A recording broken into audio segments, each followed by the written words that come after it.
Hey guys, welcome back to the channel. So today we got a 2015 Nissan Juke behind me, and we are going to be removing the front bumper and reinstalling it. Now the reason why I want to make this video is because there's quite a few components underneath here that you would have to take the bumper to get off and service. So I figured I would just show you guys, because I have to take this bumper off to do a service on this vehicle that I will cover in another video. Now before we go ahead and begin, guys, if you guys haven't subscribed to the channel, hit the subscribe button down below and definitely smash that like button because it helps the channel out. With that said, let's go ahead and get started on today's video.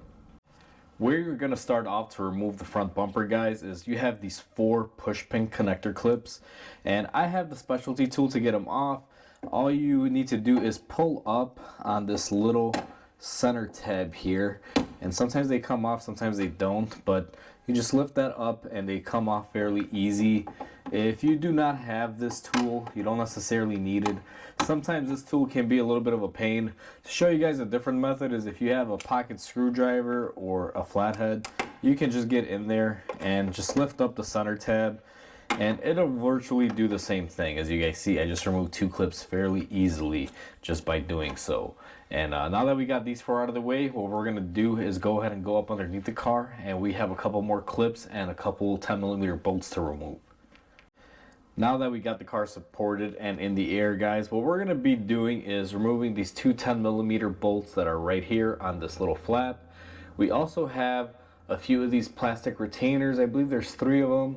And then on the passenger side, we also have another 2 10mm bolts. Now what I'm going to do is position you guys right about here, and hopefully you guys can see me doing this. It's pretty simple.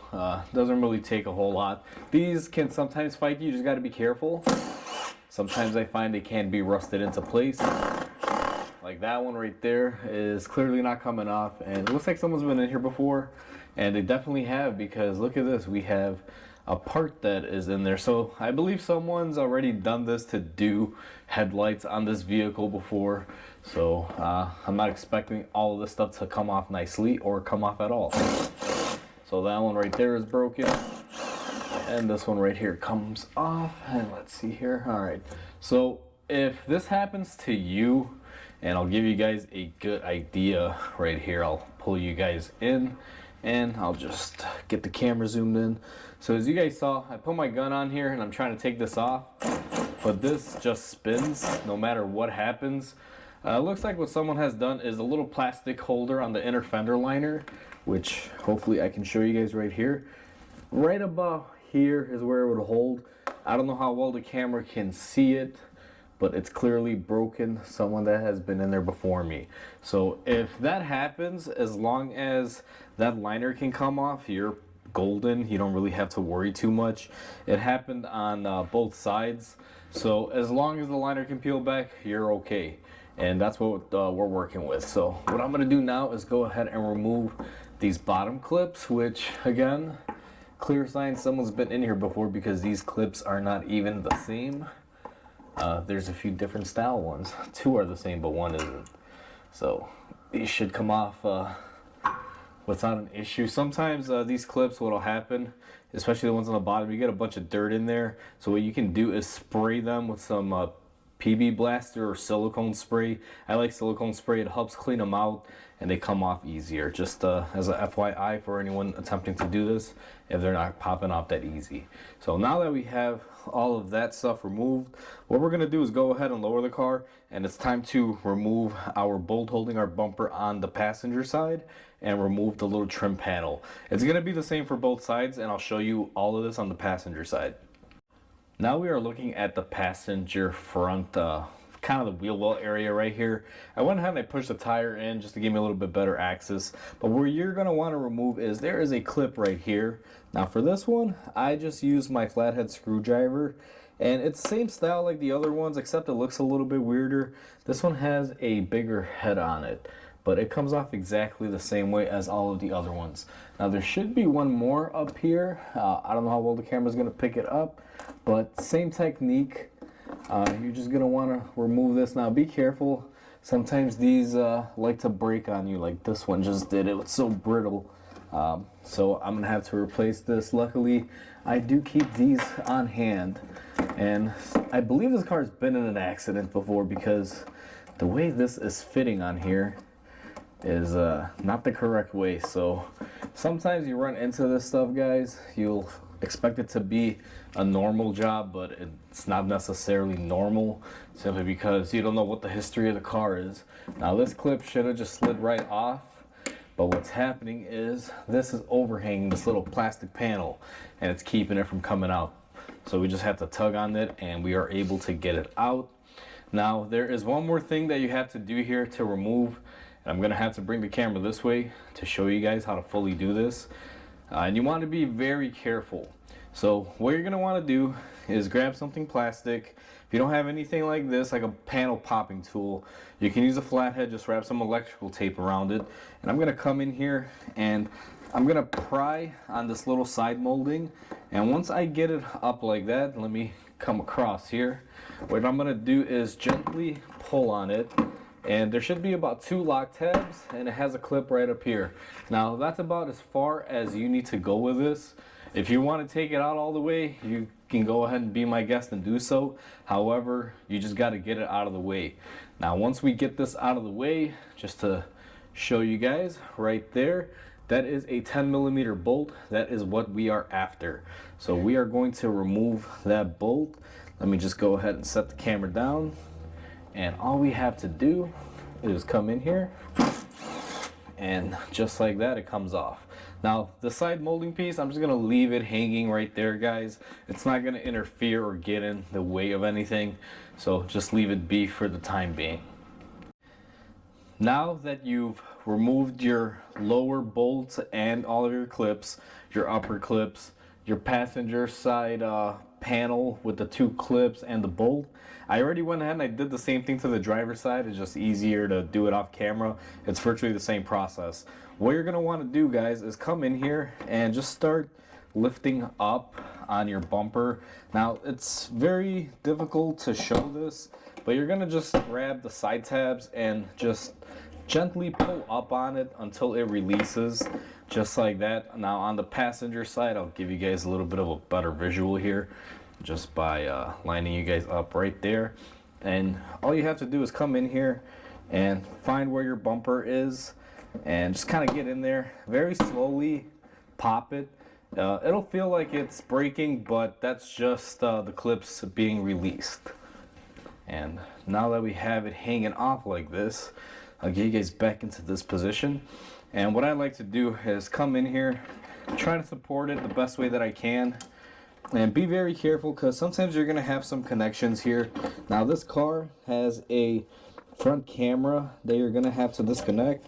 Now unfortunately I can't show you this portion, guys, because if I do, the bumper will fall on me. So let me just go ahead and get this connector off if I'm able to. Alright, just like that. And what we're going to be disconnecting next is our fog lights. Now in this scenario, I'm just going to pull the fog lights out instead of disconnecting the connectors, just because it's easier. And with those 3 disconnected, we have our front bumper off, just like that. And now we have all the room in the world in the front end to do whatever we have to do. So now that the front bumper is off, I just wanted to show you guys, when it comes down to the fog lights, now don't mind this one, this thing is broken. You guys saw the lens on the bumper as well, it's broken. But you can disconnect it by pulling up on this connector and releasing it, or you can just twist the bulb out and pop it out the same way that I did. And one more hang up that we had is that this car has a front camera system.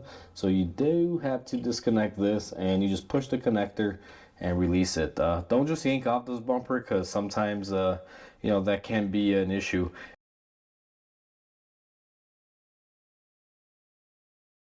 We're gonna go ahead and reinstall our bumper, and the way I like to do this, depending on how you're doing it, will vary, but what I typically do is make sure all my wiring for my lights are good. Now for the fog lights, I'm gonna install them after I do my bumper, at least put the bulbs in. So all I'm really focused on is my camera. So make sure you get this thing lined up fairly close. And what you're going to want to do is connect your camera connector into place. And you want to make sure she snaps in here, guys. So let me see if I can get this. Alright. So that is nice and tight. And then what I do is place my fingers inside the grill and I just line up my bumper just like that. Now she is in place, and I'm gonna make sure I push on my sides, make sure they're nice and fastened. Now that our bumper and everything is in place, I went ahead and I made sure my liner is in its correct position. And what we are going to do is take the 10mm bolt that we had taken off that holds our bumper. We're going to go ahead and fasten that up on here. It goes into plastic. You don't have to be really tough with it. Nice and easy is the best way to do it.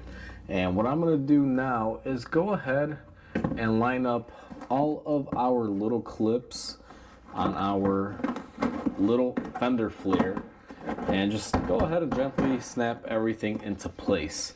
Now with that done, we have our plastic clips that we are going to be putting back in here. So we're going to go ahead and push our first one in and our second one in. So now we have the whole vehicle up in the air, and I left my fog lights for last, guys, because I can easily pull this panel back and have enough room to get in there. So it's not really going to be an issue. The only thing that I would need is my light so I can see in there. So next step, you can do this before or after. It's completely up to you. But I'm going to go ahead and reinstall my fog light back into place here. And this side is a little challenging because the washer's in the way, but we should be able to get it. And just like that, it is set into place. And now we are going to do the same thing on this side. And it is in place just like that. Now underneath our bumper, don't forget that we have 3 of these push pin connectors, and we did remove 1 bolt from each side. So we are going to go ahead and put those back in. Now that we're back up top, guys, what we're gonna do is go ahead and reinstall our clips. Now I already got these clips installed on this side. We're just gonna go ahead and do our passenger side and go ahead and put these new clips in here. What I tend to do is any older clips that come off up top, I'll use them towards the bottom, and then the ones that are broken that I have to renew, I'll reuse them, or I'm sorry, I'll put new ones up top. So in this scenario, we had about 2 that were broken of this size. I went ahead and I used those underneath, and I put 2 new ones on the top portion of the bumper here, guys. Helpful hint, if you guys are doing this job, pick up a set of these plastic clips on Amazon or somewhere. They will definitely break when you're doing this job, so just be mindful of that. So now that our bumper is on, we are pretty much done with the bumper. So that's how easy it is to remove the front bumper and reinstall it on this Nissan Juke. I know it looks very complicated, but in all, it's not. It should take you about 15-20 minutes to remove it and replace it, depending on your situation, if you have a lift or not. Now, the one thing that I will say, guys, is make sure you have plenty of those plastic clips, because those are probably the one thing that will break when you remove these. Other than that, it's a pretty straightforward job. So with that said, hopefully you guys enjoyed this video. Please comment, like, and subscribe, because it definitely helps the channel grow. Hope you guys have a wonderful day, and I'll catch you guys on the next video.